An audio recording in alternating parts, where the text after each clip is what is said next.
देवादिदेव महादेव के दर्शन के लिए इंद्र जा रहे हैं और तभी महादेव ने मन में विचार किया कि हमारे दर्शन के लिए देवराज इंद्र आ रहा है, गुरु बृहस्पति के साथ आ रहा है, इसकी परीक्षा लेनी चाहिए, यह हमारे दर्शन का अधिकारी है कि नहीं। और उसी परीक्षा के रूप में महादेव ने शिव गण का रूप धारण किया और बीच मार्ग में आकर के इंद्र की परीक्षा लेने लगे, रोक लिया मार्ग। देवराज हैं इंद्र, तो जा रहे हैं गुमान में कि हम तो देवताओं के राजा हैं, हमको कौन रोकेगा। तभी शिवगण के रूप में स्वयं शिवजी ही आए और आकर के मार्ग रोक दिया। बोले कहां जा रहे हैं, कौन हैं आप अपना परिचय दीजिए। तो कई बार ऐसा होता है बंधुओं, बड़े लोगों से पूछ लें, बहुत प्रसिद्ध लोगों से अगर पूछ लेते हैं ना कि आप कौन हो, तो उनको बड़ी अपनी तौहीन लगती है।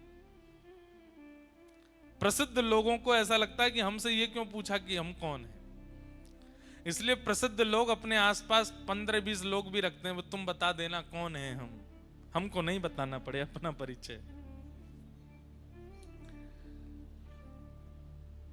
बंधुओं, कभी आपसे कोई पूछ ले आप कौन हो, तो आप कैसे परिचय दो।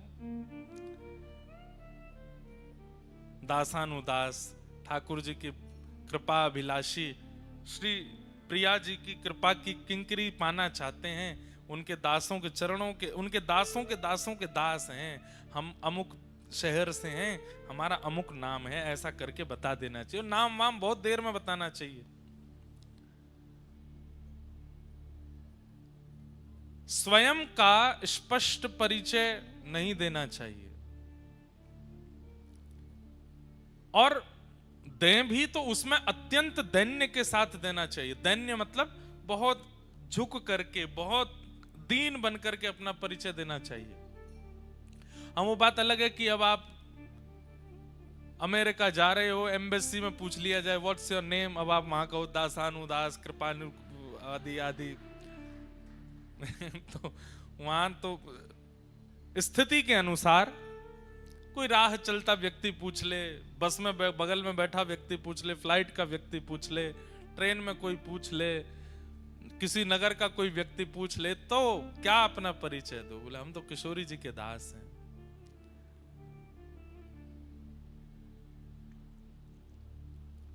ये सीखना चाहिए हमें संतों से। एक बार वृंदावन में एक संत थे, उस समय सोशल मीडिया नहीं था, फोन भी नहीं थे, उस समय की बात। उन संत का इतना प्रचार हो गया पूरे भारत में कि भैया वृंदावन में एक संत रहते हैं, अमुक नाम के संत हैं, और भैया उनका स्वभाव, उनका विचार, उनकी शैली, उनकी बोली, उनका रूप, उनकी कुटिया, उनकी सेवा, सब देखने लायक है। ऐसा लगता है कि कोई साक्षात ठाकुर जी का परम भक्त हो।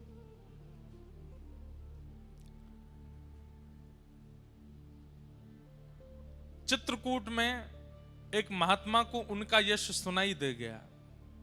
ध्यान से सुनिएगा। उस समय सोशल मीडिया आदि थे नहीं, गाड़ी बस भी नहीं थी, तांगे चलते थे, और दूर दूर से लोग बहुत मुश्किल से वृंदावन आ पाते थे। तो चित्रकूट में किसी संत ने उनकी जब महिमा सुनी, तो उन्होंने मन में सोचा कि भाई प्राण कब तक तन में रहेंगे, उससे पहले वृंदावन जाके इन महापुरुष का दर्शन कर लेना चाहिए। चित्रकूट से निकले, महीनों चल करके वृंदावन आए। वृंदावन जैसे ही पहुंचे, बिहारी जी के दर्शन की, राधा रमण जी की, राधा वल्लभ जी के दर्शन की इच्छा बाद में थी, पहले उन महात्मा को देखना है, उनके दर्शन करने हैं। संभवतः हरे राम बाबा नाम था उनका, जो वृंदावन के महात्मा थे। तो जगह जगह पूछ रहे थे, भैया वो महात्मा जी कहाँ रहते। अच्छा, वो परिक्रमा मार्ग में चले जाओ, सीधे जाएंगे तो पानी घाट के बाद में यमुना जी के तट पे ही बाबा की कुटिया है। बोला अच्छा। चलते गए, अब पानी घाट पहुंच गए, तो पानी घाट पर जाके पूछा, भैया वो बाबा की कुटिया कहाँ है, बाबा की कुटिया कहाँ है। पूछते पूछते एक महात्मा मिले उनको। उन महात्मा से उन्होंने पूछा, सब लोग इधर देखो, ध्यान से सुनो। बोले भैया वो वृंदावन के एक महात्मा, उनकी कुटिया कहाँ है? तो वृंदावन के वो महात्मा बोले, अच्छा उन बाबा के दर्शन करने? बोले हाँ, मैं अभी थोड़ी देर में वहीं जाने वाला हूं, उनके पास ही, आप चाहो तो मेरे साथ चल देना। बोले हाँ भैया, हम तो वैसे भी अपरिचित होंगे तो हमसे तो मिलेंगे भी नहीं, आपका परिचय होगा तो आपके माध्यम से हम मिल लेंगे। तो चित्रकूट के उन महात्मा को एक वृंदावन के महात्मा अपनी कुटिया में ले गए और ले जाके बोले, आप इतनी दूर से चल के आए, कुछ पाया नहीं होगा, भोजन कर लीजिए। हाँ भैया, थोड़ा सा कुछ पवा दो। तो बढ़िया सुंदर टिक्कर बनाए अपने हाथों से, और टिक्कर बना करके सब्जी दाल रोटी जो भी थी सब उनको पवाया। प्रसाद पाने के बाद वो चित्रकूट वाले महात्मा बोले, भैया अब हमारा पेट भर गया, अब चलें महात्मा के दर्शन कर लें। बोले अभी तो आपने इतना प्रसाद पाया है, थक गए होंगे, थोड़े पौड़ जाओ, आपके हाथ पैर दबा दूं। अरे नहीं नहीं, हमको नहीं पौड़ना, हमको तो उनके दर्शन करने। अरे 10-15 मिनट ने पौड़ जाओ। पौड़ जाओ मतलब नहीं, लेट जाओ। जबरदस्ती वो चित्रकूट के महात्मा को लिटा दिया। अब उनके पैर दबाने लगे, पैरों में घी की मालिश करें, कभी उनको पंखा जलें, उनके शरीर पर इत्र लगावें, हाथ दबावें, कमर दबावें, कोठा दबावें। वो चित्रकूट के महात्मा तो इतने आनंद में आ गए, सो गए। 20-25 मिनट आधा घंटा के लिए नींद लग गई। जब आंख खुली तो कोई और महात्मा वहां खड़े थे, वो नहीं थे जो पहले से वहां थे, तो कोई और महात्मा वहां खड़े थे। तो खड़े हुए, अरे भैया वो कहाँ है बाबा जिनकी कुटिया है? बोले वो ठाकुर जी की सेवा में गए अंदर। अरे भैया हमको इतना पवा दिया, फिर सुला दिया, हम तो चित्रकूट से आए थे हरिराम बाबा का दर्शन करने के लिए, सुबह से व्याकुल, पर ये महात्मा जी देखो इतना बढ़िया प्रसाद पवाया, जबरदस्ती सुबह के मेरे हाथ पांव ऐसे बढ़िया दबाए कि मैं सो ही गया। तो दूसरा महात्मा हंसने लगा, बोले आप जिनकी कुटिया में बैठे हैं और जिनके हाथ से प्रसाद पाए, जिनके हाथ से सेवा कराएं, यही हरिराम बाबा हैं। ये इतनी देर से जो आपकी सेवा कर रहे हैं, ये वही महात्मा हैं जिनके दर्शन को आप आए हो। तो चित्रकूट के महात्मा इतने व्याकुल हो गए, चरणों में गिर गए। बोले बाबा हमने आपसे पूछा हरिराम बाबा के यहाँ जाना है, तो आप बोले कि हम भी वहीं जाएंगे, आ जाओ कुटिया में चलो। क्यों किया आपने ये सब? बोले मैं उसी समय बता देता कि मैं ही हरिराम बाबा हूं, तो पता लगने के बाद अब आप मेरे चरणों में हो, पता लगने से पहले मैं आपके चरणों में था, आपके चरण दबाने का, आपको प्रसाद पवाने का, आपकी सेवा करने का ये अवसर मुझे कैसे मिलता? इसलिए मैंने अपना परिचय नहीं दिया। चित्रकूट के महात्मा बोले जितना मैंने सुना था, जैसा मैंने अनुभव किया था, वो प्रैक्टिकली मैंने देख लिया कि आप कितने ऊंचे महात्मा हो, आपकी स्थिति क्या। तो वैष्णव भक्त की क्रिया, भक्त का व्यवहार, स्वभाव उसका परिचय दे देता है कि वो कैसा वैष्णव है। सामान्य संसार की तरह आपका व्यवहार है तो आप कोई वैष्णव नहीं हो। आपके व्यवहार में कुछ अलग होगा, आपकी बातों में कुछ नवीनता होगी, आपके विचारों में कुछ नवीनता होगी, आपकी चाल ढाल उठना बैठना सब नवीन होगा, कुछ हटके होगा, और उन सब में विशेष प्रधानता दैन्यता की होगी, ऐश्वर्य की नहीं। ऐश्वर्य की प्रधानता संसारी जीव में होती है, पर दैन्यता की प्रधानता भक्त जीव में होती है। उसके दीनता दिखेगी आपको उसके व्यवहार में। तो इंद्र जा रहा है महादेव के दर्शन के लिए, बीच रास्ते में महादेव शिवगण बनकर के आ गए परीक्षा लेने के लिए, और परीक्षा में इंद्र गुमान में भरा हुआ है, अपने छाती तान के खड़ा है। शिवगण ने पूछा, शिवगण तो नहीं थे, शिवजी थे, वो तुम कौन हो? तो इंद्र बोला मुझे नहीं जानते तुम? बोले हम तो नहीं जानते। ऐसा है सुनो, मेरे आंखों के आगे से चले जाओ और तप करो, तप करके कोई देवता प्रकट हो तो उससे पूछ लेना मैं कौन हूं, मैं अपना परिचय दूंगा तुमको। शिवगण बोले ऐसे कौन हो तुम भैया जिसके लिए हमको तप करना पड़ेगा? बोले वही तो, तप करके पता चलेगा कि मैं कौन हूं। अब सुनो, मेरा समय बर्बाद मत करो, सामने से हटो। यहां इंद्र जिद करने लगा आगे बढ़ने की। शिवगण बोले जब तक परिचय नहीं दोगे आगे नहीं जाने दूंगा। इंद्र बोला मुझे भी सौगंध है अपने स्वर्ग की कि मैं परिचय नहीं दूंगा अपना। शिवगण बोले मुझे भी अपने गणत्व की सौगंध है, मैं तुझे आगे नहीं जाने दूंगा जब तक तू बताएगा नहीं। बस यही कहा सुनी हो गई। जैसे ही इंद्र ने अपना अस्त्र निकाला और अस्त्र निकाल करके जैसे ही शिवगण के ऊपर प्रहार करने लगा, शिवगण तो अंतर ध्यान हो गया, साक्षात देवादिदेव क्रोध में प्रकट हो गए सामने। तीसरा नेत्र तमतमाने लगा, खुलने के लिए तैयार। इंद्र के हाथ पांव कांपे, ये क्या हुआ है? ये शिवगण के रूप में साक्षात शिवजी आए थे। चरणों में दंडवत हो गया। शंकर जी बोले तुझे जीवित नहीं छोड़ूंगा मैं, इतना अभिमान अपनी पदवी का। अरे तू मेरे दर्शन क्या करेगा? तू मेरे गणों से ऐसा व्यवहार कर रहा है, तू मेरे दर्शन का अधिकारी है। तब इंद्र ने अपने गुरुदेव, इसीलिए गुरु होने जरूरी हैं। कई बार शिष्य की नैया डूब रही हो तो गुरु जी बचा लेते हैं। गुरु बृहस्पति ने महादेव से कहा, गुरुदेव हे देवादिदेव, ये तो सामान, आप तो जानते हैं इंद्र कैसा है, क्रोध मत कीजिए।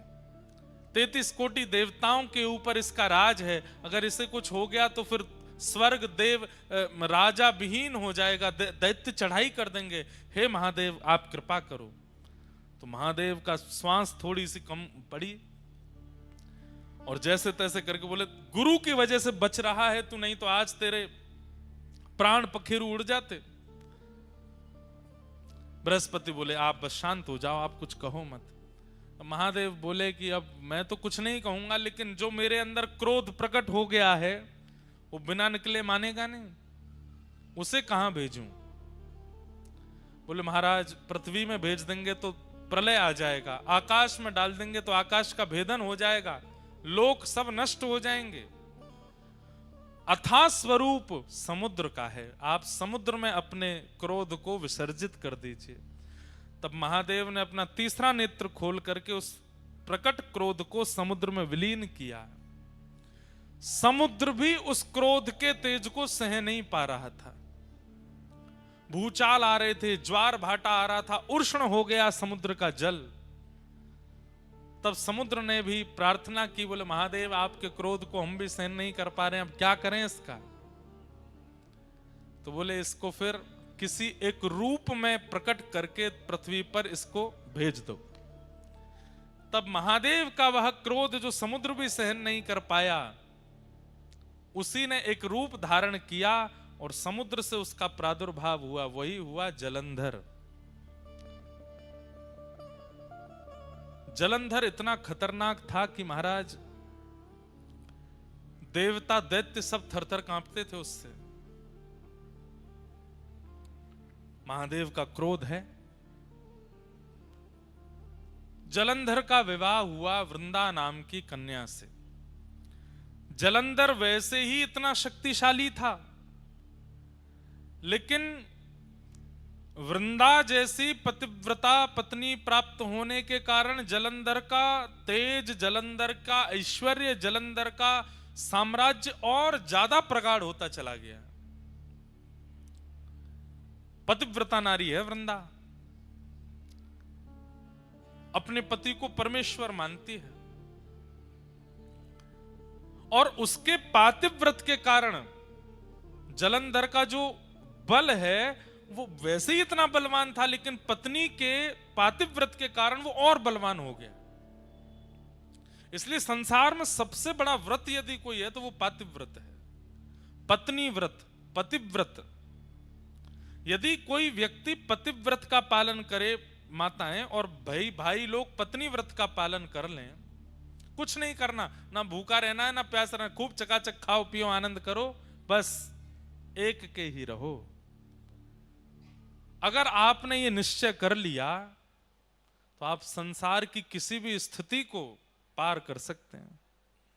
अरे कहां तक कहें, अगर यमराज आ गए पति को लेने के लिए और पत्नी पातिव्रत धर्म का पालन करती है, भले ही पति में लाख दुर्गुण हैं, लेकिन पत्नी पातिव्रत नियम से रहती है, तो उस समय यमराज भी अगर पति को लेने आएंगे तो यमराज भी उसके पति को छू नहीं सकते, पहले पत्नी से आज्ञा लेंगे, हम ले जा सकते हैं इसको।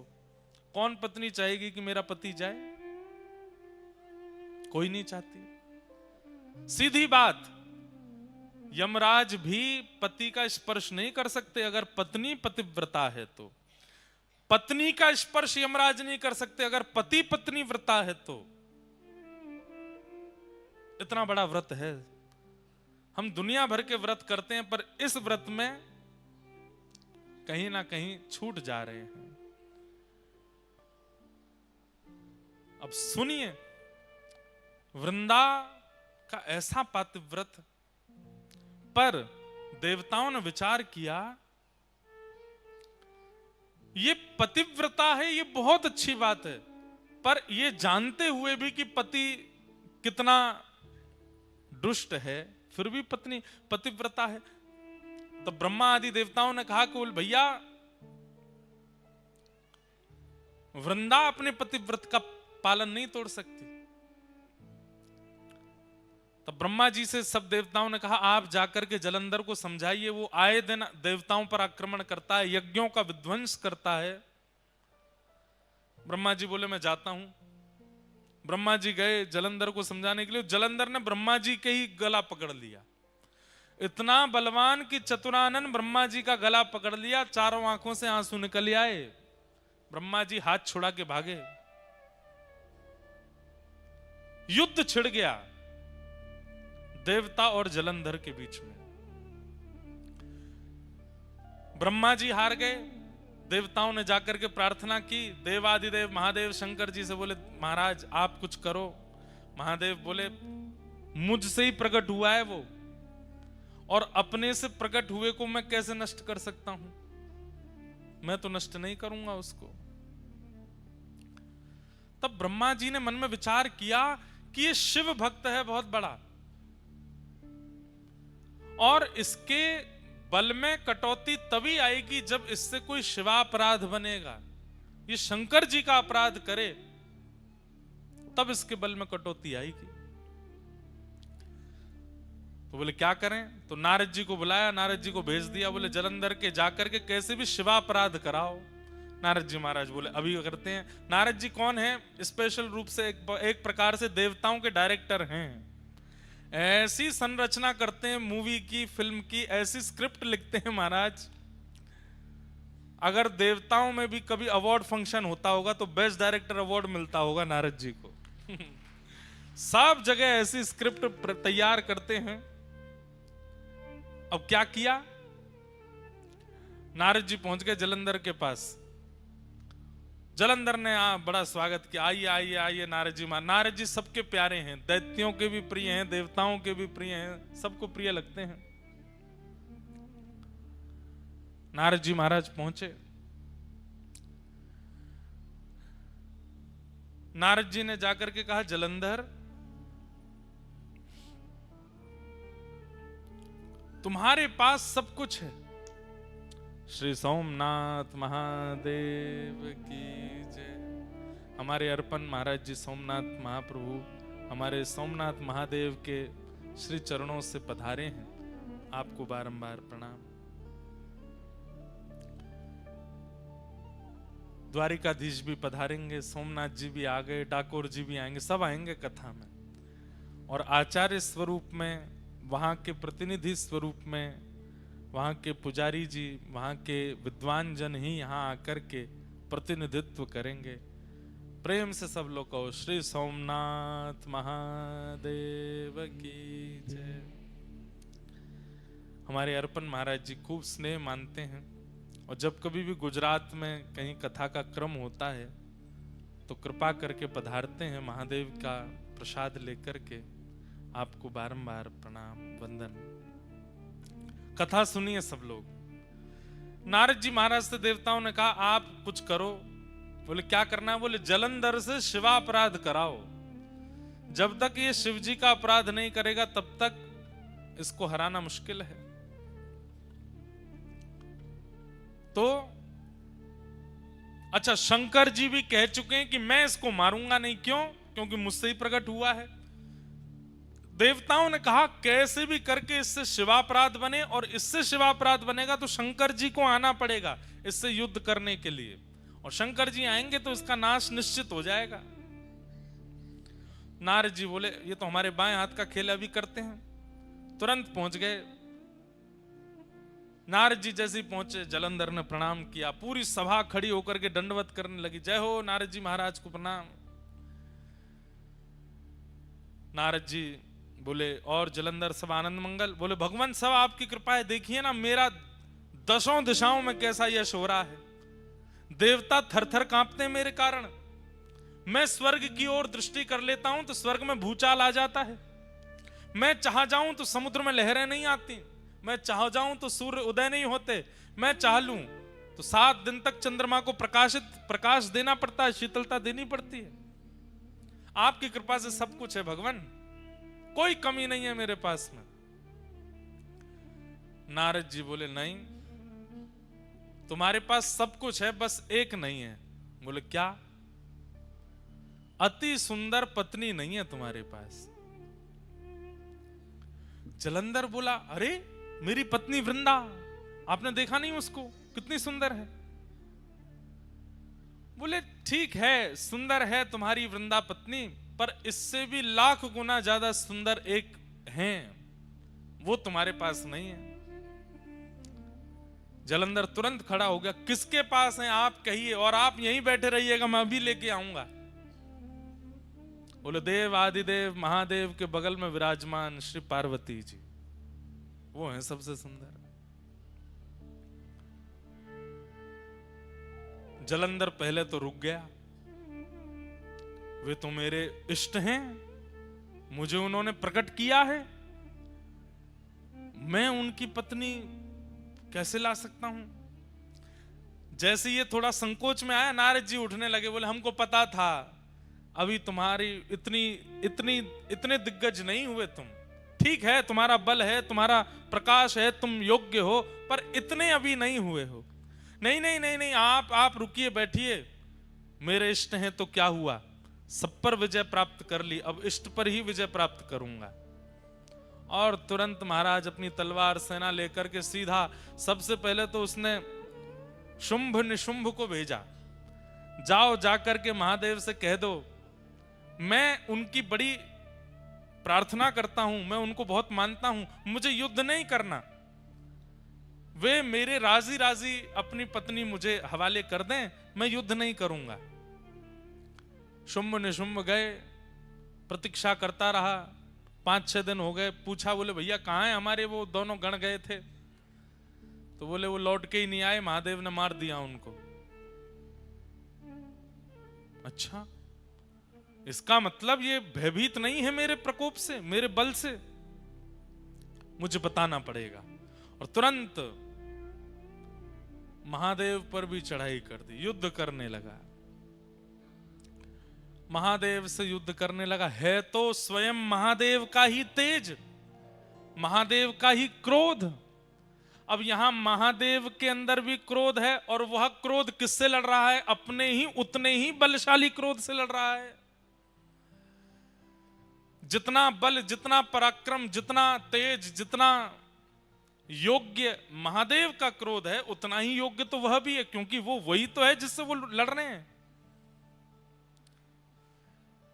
महादेव लड़ते लड़ते बोले, भैया ये हमारा क्रोध ही तो है, दोनों 100 नंबर के ही हैं, हमारे अंदर जो क्रोध है और ये वही एक ही बात है, ये 1% भी कम हो तो इससे युद्ध किया जाए, ये पूर्ण परिपूर्ण वही है जो मेरे अंदर क्रोध है।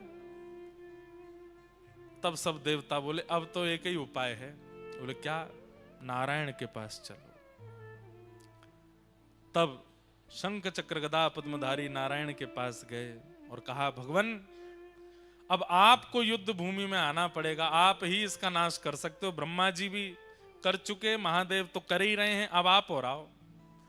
नारायण बोले, अभी आते। शंख चक्र गदा पद्म धारण करके चतुर्भुज रूप धारी जैसे ही नारायण प्रकट हुए, जलंधर ने जैसे ही नारायण भगवान का दर्शन किया, तुरंत अस्त्र शस्त्र छोड़ दिए, चरणों में गिर गया, बोले, जय हो जीजा जी, प्रणाम। भगवान बोले, ये क्या बोला? अब हमारे ठाकुर जी तो बड़े करुणा अवतार हैं, जैसे ही जीजा जी कहा, ठाकुर जी ने तो अस्त्र शस्त्र अंतर ध्यान कर दिए। बोले, भैया सब देवताओं क्षमा करो। बोले, क्यों? साले साहब हैं हमारे। पर स्वयं भगवान ही बोले, ए जलंधर तू हमको जीजा बोला क्यों, पहले ये तो बता। अरे महादेव का जब क्रोध प्रकट हुआ इंद्र के ऊपर, और जब वह क्रोध इंद्र पर ना डाल पाए तो कहां भेजा उस क्रोध को? बोले समुद्र में। और आपकी पत्नी लक्ष्मी जी कहां से प्रकट हुई है? बोले समुद्र से। तो इस नाते में भैया हुआ ना उनका, आप मेरे जीजाजी हो गए।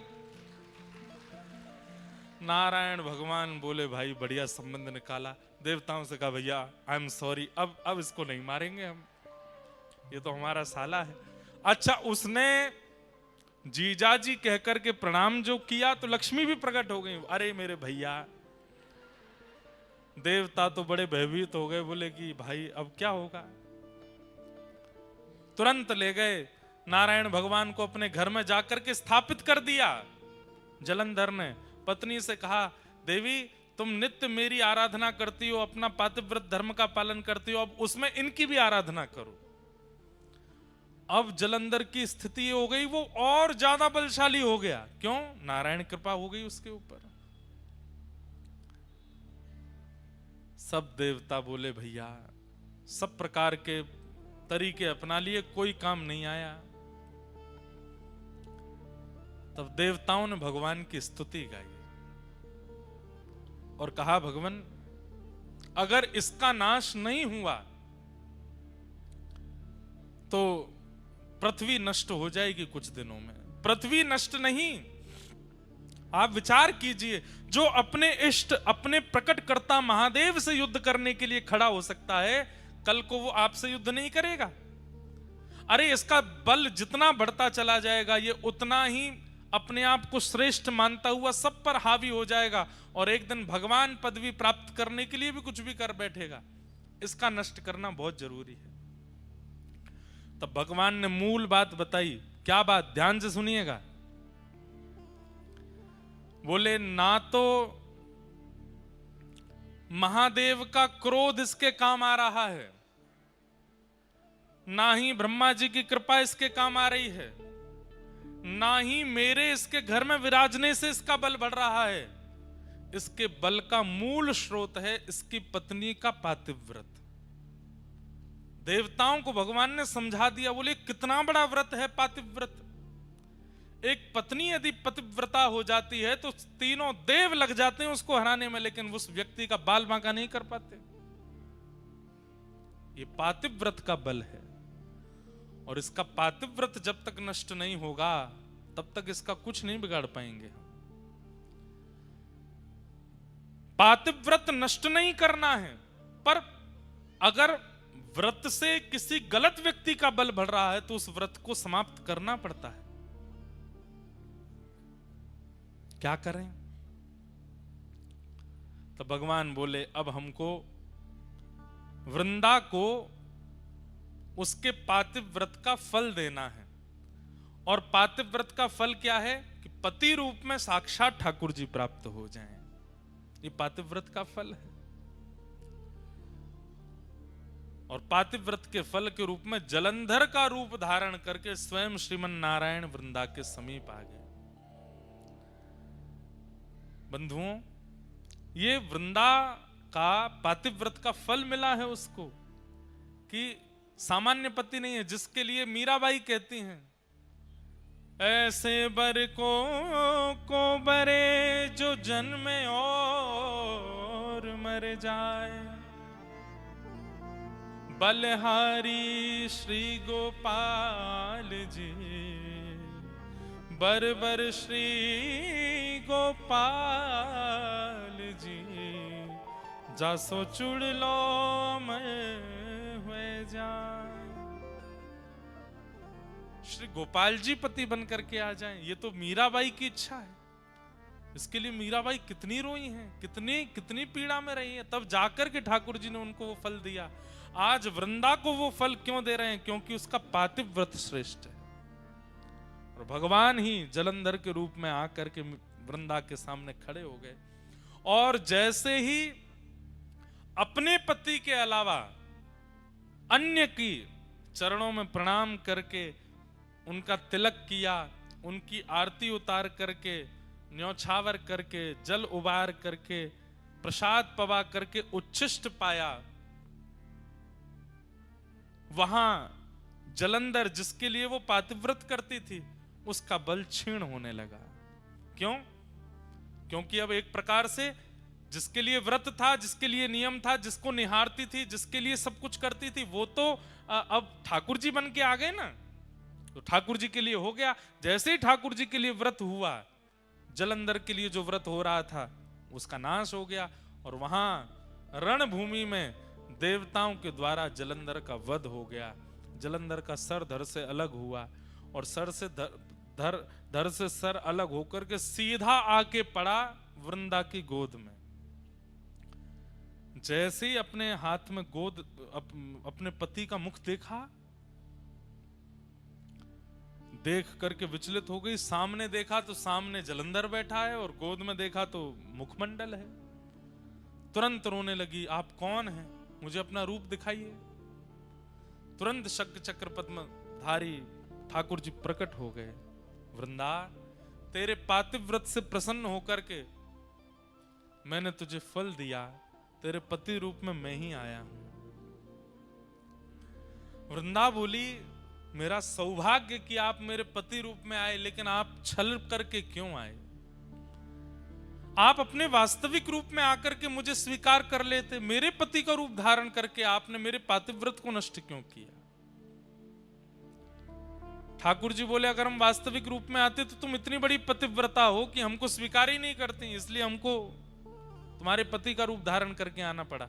और सही बात, मूल बात तो यह है वृंदा, तुम्हारे पातिव्रत के कारण तुम्हारे पति का बल इतना प्रकट हो चुका था कि वो पूरे पृथ्वी का, पूरे ब्रह्मांड का नाश कर देता, इसलिए तुम्हारा पातिव्रत टूटना बहुत आवश्यक था।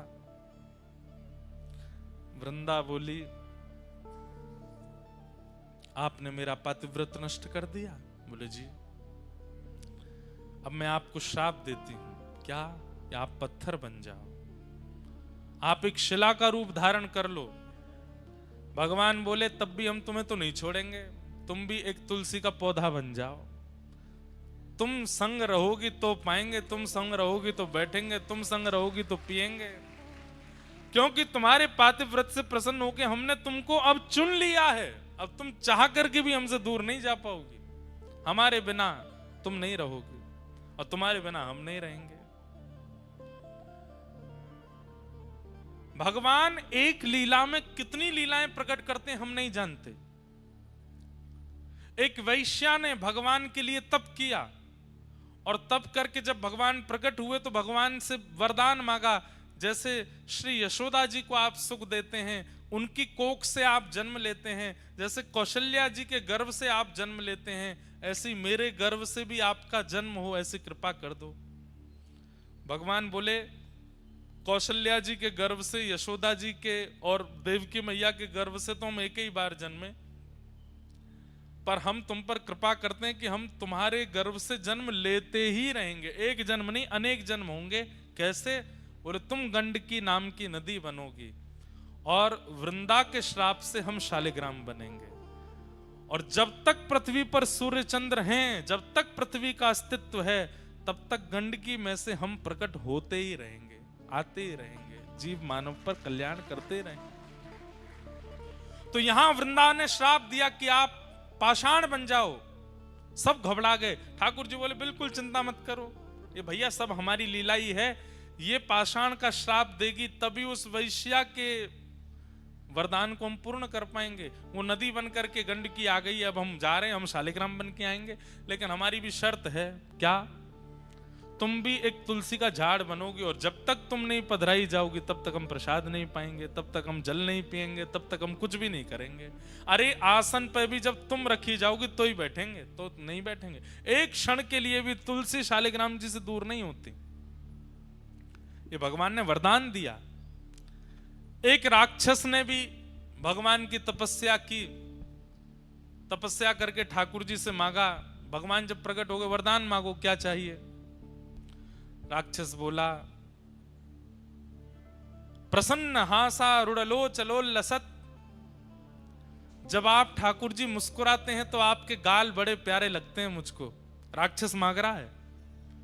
भगवान बोले, तो वरदान तो मांगो, क्या चाहिए? बोले कि प्रभु, मैंने बहुत कुछ खाया अपने जीवन में, बड़े बड़े जीव खा लिए, बड़े बड़े जंतु खाए, मानव भी खाए, देवता दैत्य भी खाए, अब आपको खाने का मन कर रहा है।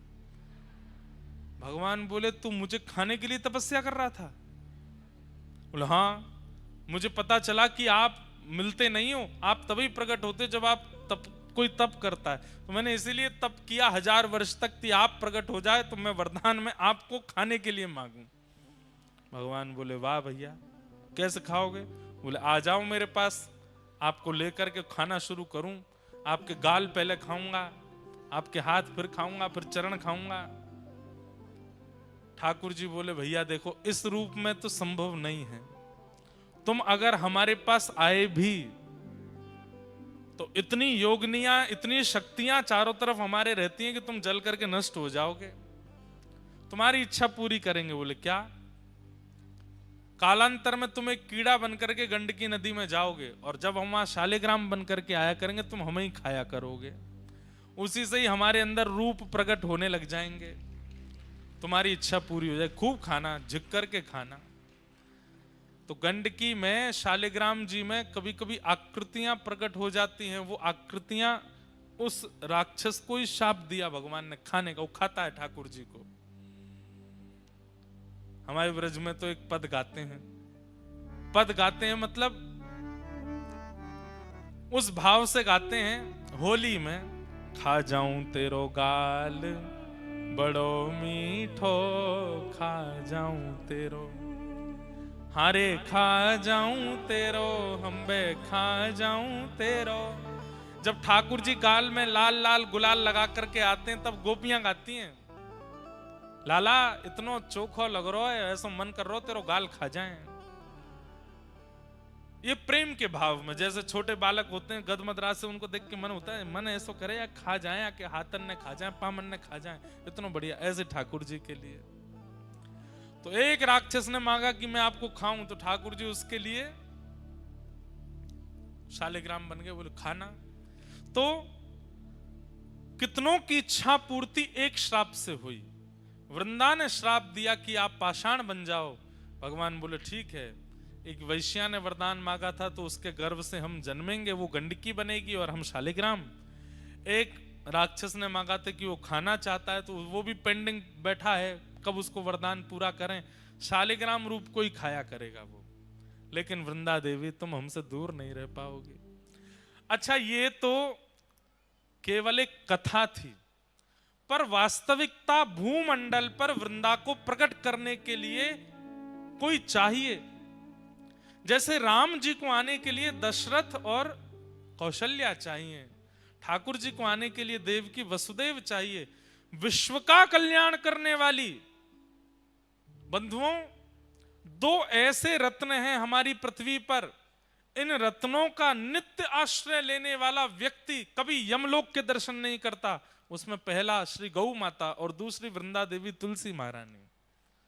इनका नित्य दर्शन करने वाले को कभी यमलोक का दर्शन नहीं होता। तो वृंदा तो ठाकुर जी की ही हैं। अभी सुनिएगा कथा, वो तो आना चाहती है पृथ्वी पर, श्री कृष्ण आएंगे तो लीला के लिए वृंदा को प्रकट होना है, पर वृंदा ऐसे सामान्य रूप से प्रकट नहीं होगी, उसके लिए पृष्ठभूमि चाहिए। ऐसे कोई कौशल्या जैसी, कोई देवकी जैसी, कोई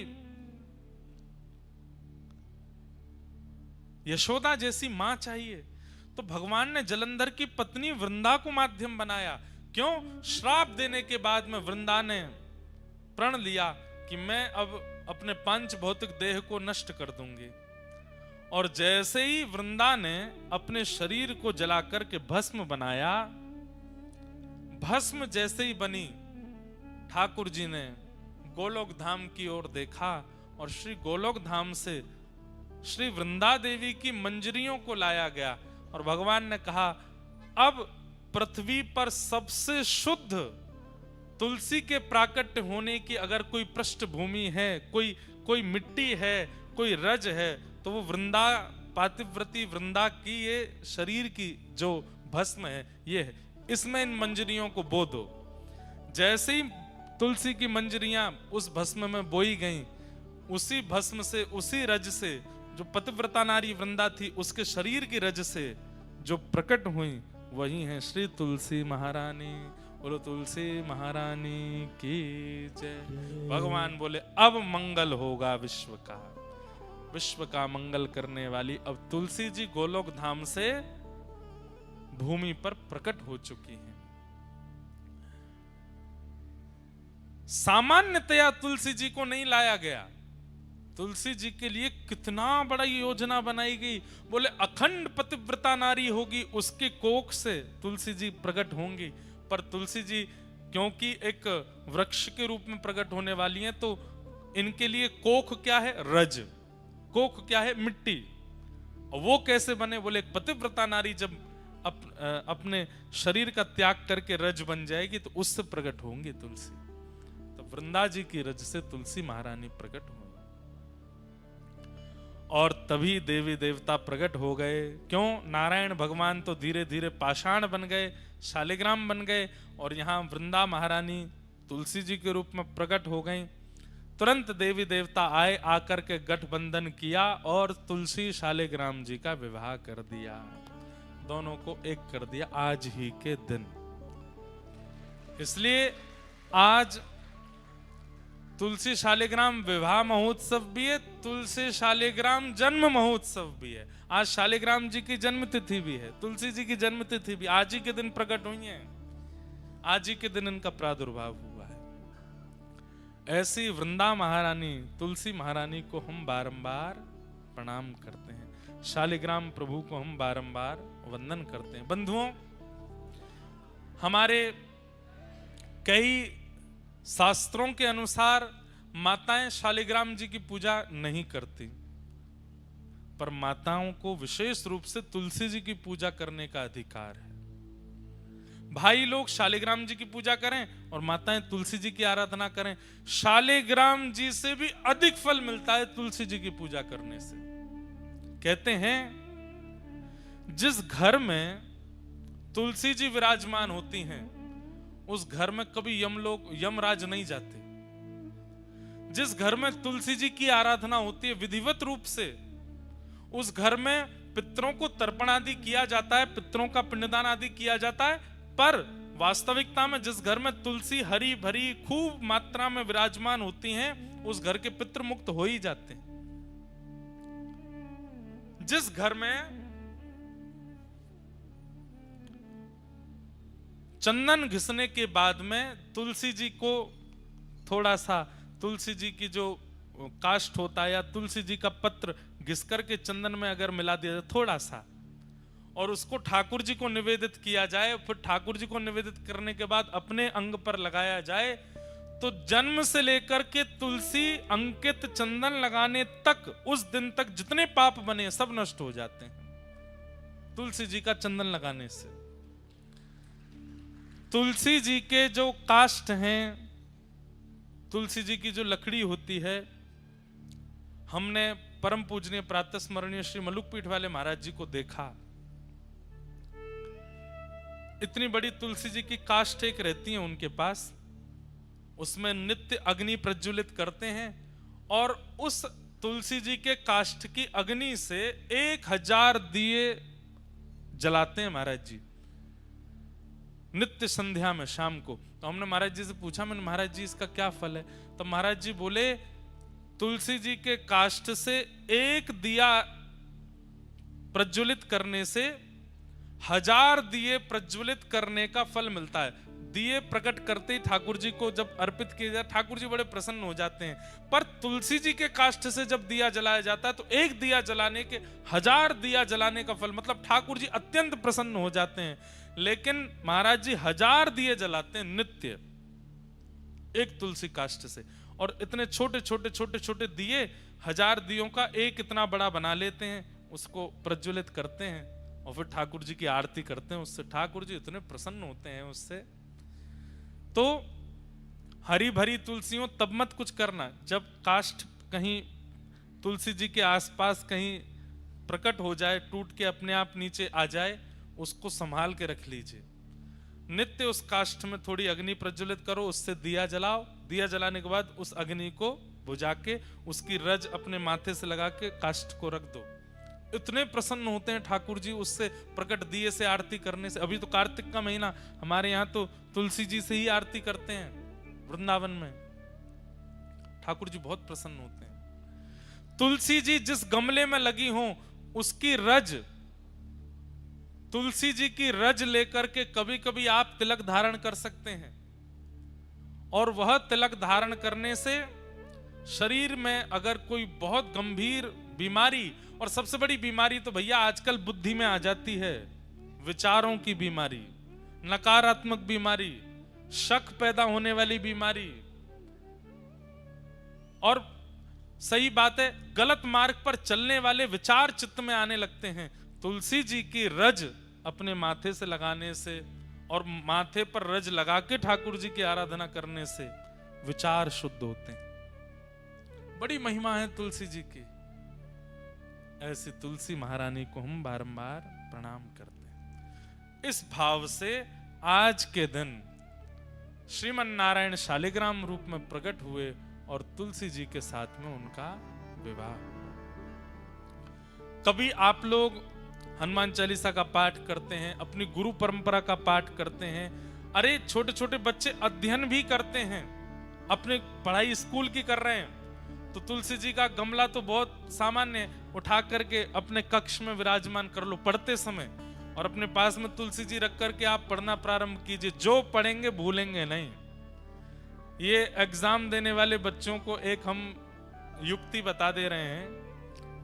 तुलसी जी का गमला उसकी पहले, और ऐसे नहीं कि वैसे तो तुलसी जी को पूछते नहीं, एग्जाम वाले दिन ही ले गए उठा करके, बैठो तुलसी जी पास कराओ, नहीं।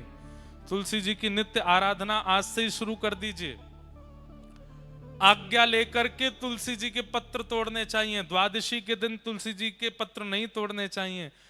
तुलसी जी के जितने भी पत्र और आदि आदि जो नीचे गिर जाते हैं उन सबको भी प्रणाम करके सबको इकट्ठा करना चाहिए। अगर वो बहुत सूख जाएं तो उनका चूरा बना करके, जिस दिन निषेध है तुलसी जी तोड़ना उस दिन वही प्रयोग करके ठाकुर जी का भोग लगाया जा सकता है। और तुलसी जी की एक और महिमा, अगर तुलसी जी तोड़ नहीं सकते हैं, तुलसी जी का चयन नहीं कर सकते हैं, तो ठाकुर जी पर चढ़ी भई तुलसी उठाओ, उस पर नेक जल डालो, वही दोबारा भोग में अर्पित कर दो, वो पवित्र ही मानी जाती है। तुलसी जी की बनी कंठी माला कंठ में धारण करने वाले व्यक्ति के पीछे पीछे ठाकुर जी खिंचे चले जाते हैं। जहां जहां वो व्यक्ति जाता है ठाकुर जी कहते हैं मैं संग ही रहता हूं। जो गले में कंठी माला पहनता है तुलसी जी के, जो तुलसी जी के मनके पर नाम जप करता है, भगवान कहते हैं कि उसके नाम जप से, मंत्र जप से मैं बहुत प्रसन्न रहता हूं। उसके नाम में, मंत्र में फिर आलस्य, दंभ आदि आदि जो विकार हैं ये आने बंद हो जाते हैं अगर वो तुलसी जी पर नाम उच्चारण करता है तो। और सीधी बात, आप अन्य किसी भी भाव में अगर नाम जप करते हैं तो ठाकुर जी को पता तो चल जाता है नाम जप कर रहा है, पर तुलसी जी पर जब नाम जप करते हैं तो ठाकुर जी थोड़ी पे हाथ धर के सुनते हैं आपके नाम जप को, आपके मंत्र को, आपके भाव को। ठाकुर जी को इतना प्रसन्न है। ऐसी तुलसी जी की महिमा है, उन्हें हम बारंबार वंदन करते हैं, बारंबार प्रणाम करते हैं। बोलो तुलसी महारानी की जय हो, जय हो। विराजो विराजो विराजो। ये जितने भी बालक कुछ बना के लाए सबसे हम ले लेंगे कथा के विश्राम में। अभी बैठो, सब लोग बैठ जाओ। तो ठाकुर जी का श्री विवाह शालिग्राम स्वरूप में श्री वृंदा महारानी के साथ में आज के दिन सुसंपन्न हुआ। और ये विवाह सब देवताओं ने मिलकर के कराया। उसी विवाह के मंगल विधान को हम लोग करके आज कथा में विराजे, इसलिए इस कथा का कहना सुनना अति अनिवार्य था। बोलो तुलसी शालिग्राम भगवान की। माताओं से हमारी विनती कि वे तुलसी आराधन खूब भाव से करें और भाई लोग श्री शालिग्राम भगवान की खूब मंगल सेवा करें। दंपति जब मिलकर के तुलसी शालिग्राम सेवा करते हैं, नियमित रूप से जैसे उसके नियम है उसी भाव से करते हैं, तो ऐसे दंपतियों में कभी विद्वेष, विद्रोह और विक्षोह नहीं होता। शालिग्राम जी और तुलसी मैया दोनों दंपतियों को समीप ही रखते हैं, कभी उनमें मन मुटाव आदि कभी प्रकट नहीं होता।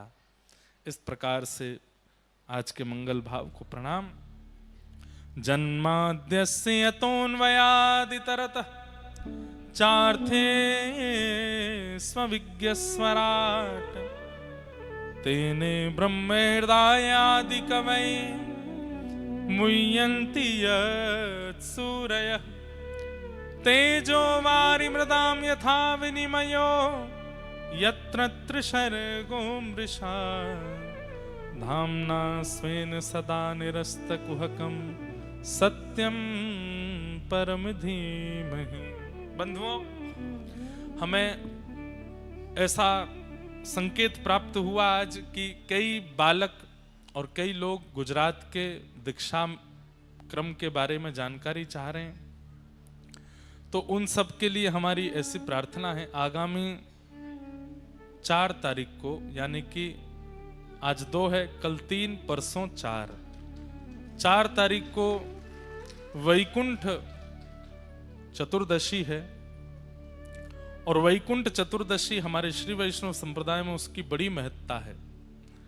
उसी दिन सुबह के सत्र में दीक्षा क्रम होगा और कल